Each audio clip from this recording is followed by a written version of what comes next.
graders.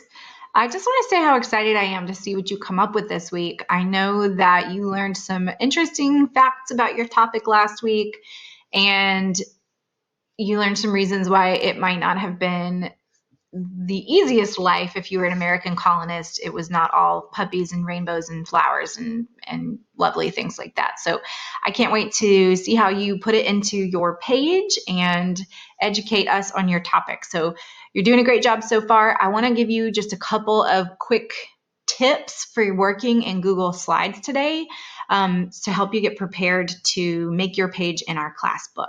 So remember, this is a class book, so everybody's page is going to look really similar. It's just the words and the illustrations will be different, of course, depending on your topic. So you can see here that every student will have a slide all to him or herself, and you can see mine is going to be the first one, so you can check back as it and look at it as the example if you need to. And then I decided to just go ahead and type my students' names into the slide that they'll be working on. So your teacher might have done the same thing.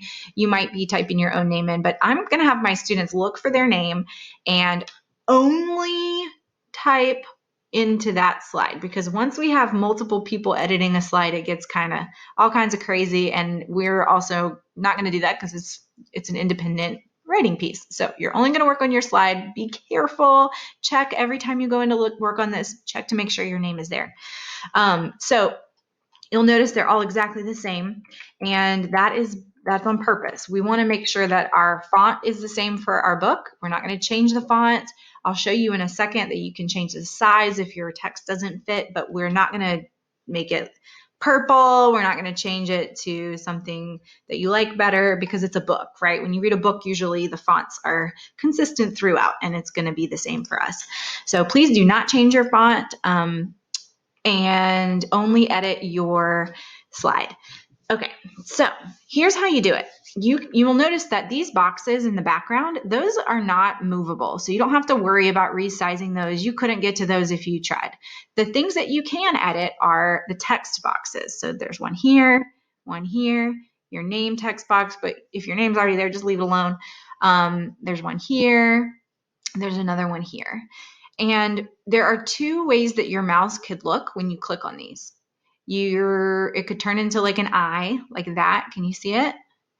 Or it could turn into what I call the compass rose, where it looks like a compass. So it goes like north, south, east, west arrows. So you've got 4 arrows in all directions. And if you're going to edit, you want to make sure that when you click on it, you're clicking when it has the eye, because that's going to be how you get in to edit your text. If you click on it with the compass rose and start to move stuff around, like, oh my gosh, look at that. What have I done? Here's your best friend in Google Slides. It is this handy button right up here, the undo button. It looks like a little jump backwards.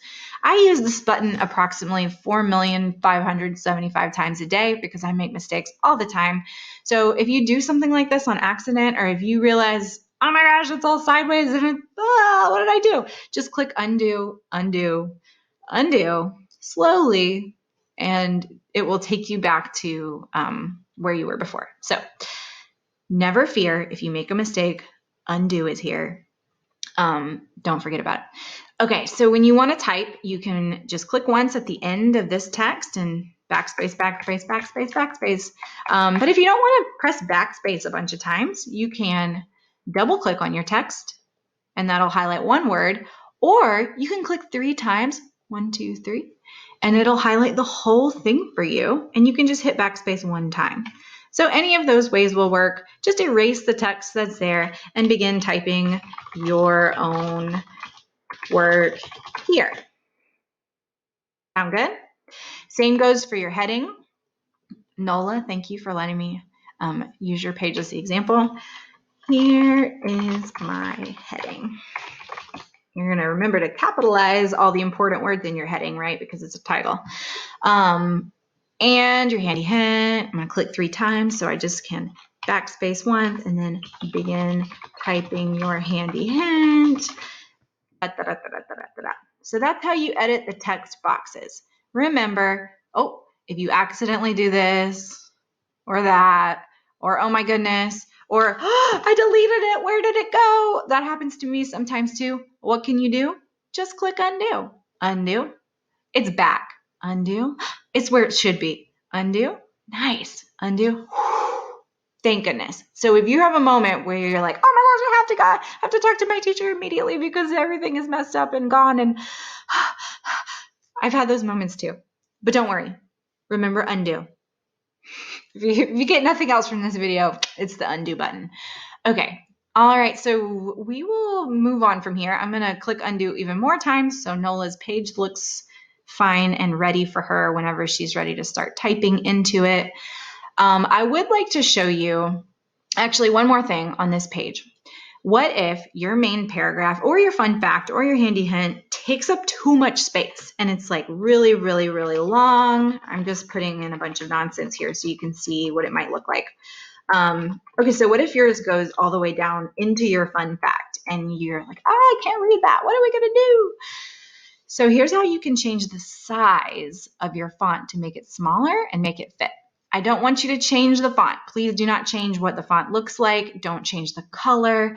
You can change the size if it doesn't fit. And that's the only thing you should change about your font. There are two ways to change something about your font. You can either click, you see the north, south, east, west arrows? You can click one time, and you should notice that that blinking cursor stopped blinking. That means everything in here is selected right now.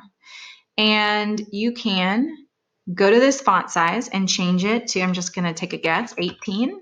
Okay, that might work. Maybe a little bigger, 20.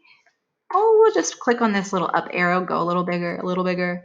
Okay, you want it to fill up the whole box as much as possible, but you don't want it to spill into your fun fact. So that's how you change the font size. That's one way. Another way, if you are not finding that that works for you, is you can just click one time here, the beginning of your text, drag while your clicker is holding down, if that's the right word, highlight the whole thing, and then change the font size. What did we decide? 22 is good? Cool. And there's even another way to do it. Let's look at another way. I hope I'm not showing you too many ways and just confusing you, but this way you have a couple of ways you can try them all. You can click 3 times, and remember that highlights the whole thing. 1, 2, 3. Oops. Oh, didn't work. 1, 2. Oh, there you go. So just click in one place a couple of times, and it should highlight the whole thing eventually, and you can change your font size. So there are a couple of ways you can change the size if it doesn't fit. If you're having a hard time with that and you just decide, I can't, this isn't working for me, you can leave it as it is. And when we go to print it all out, we can make sure that it looks like it's the right size for you. So give it a try first, though. Always good to try it on your own before asking someone for help. All right, these are all the things you need to know right now about typing into a Google slide. And on, I forgot which day, but I think it's on Wednesday. Yep, on Wednesday, I'm going to show you how to insert images into these 2 boxes. So these are not for anything for today. Don't put anything in these 2 blank boxes. Your goal is simply to type and have fun putting these fun facts that you've learned about being a colonist into your own words so that we can all learn about it from you. Thank you so much for listening, and best of luck.